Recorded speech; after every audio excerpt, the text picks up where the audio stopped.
There it goes. Look at the brightness of that one compared to the other spotlight.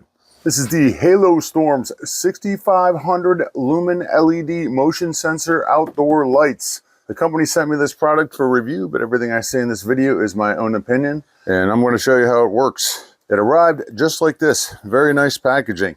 Inside the package, you're going to get the light itself, which I'll go over, the instructions, and the mounting hardware. These lights are able to be mounted flush against a flat surface, or you can mount them under an eave, like upside down. Kind of cool.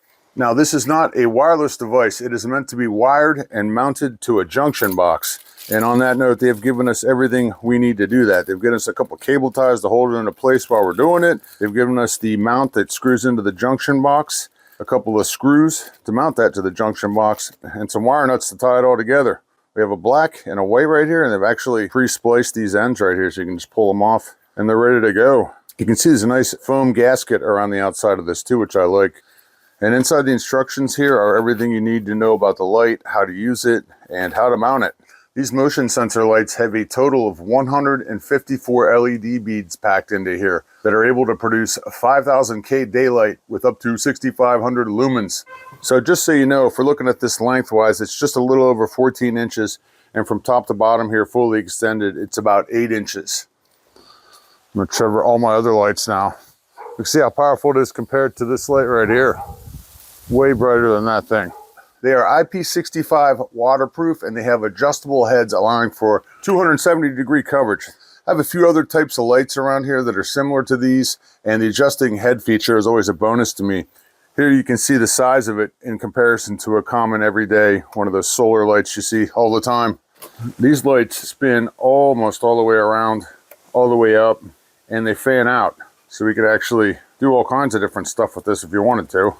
And the motion sensor itself has a lot of motion to it. So there's all kinds of stuff you can do with this. And when you have this thing mounted to an eave, this motion really comes into play because it's sitting straight upright.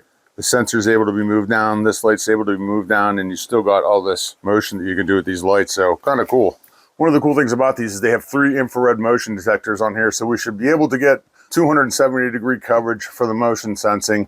And 40 foot's about all the coverage that I need. I just need to be able to catch somebody coming in through my fence. These are all dials that turn, and I think this is really cool. It has a test mode right here. So when you run the test mode, it turns on by motion, and it turns itself off after 3 seconds. So I've got it set up in test mode. Just want to show you a few things. You can see it comes on. You can actually adjust the brightness of the lights while it's in test mode, so you can test out what brightness that you like. I think that's kind of cool. You can set the time from 30 seconds all the way up to 10 minutes.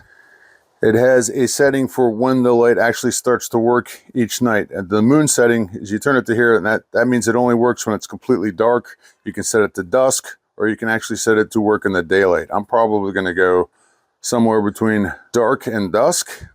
And this light is actually dimmable. It has low, medium, and high. Basically, it goes from 10% to 100%.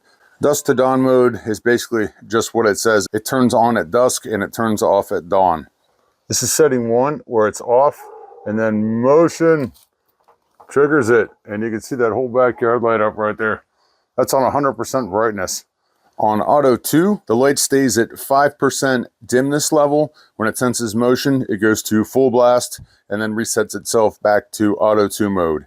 So lights like these would be great for mounting on a wall, under the eave of a house. It would be great for mounting on a barn, as a patio light, a garage light, or even a porch light. They're motion sensing, and they're very bright, as you can see. I like them.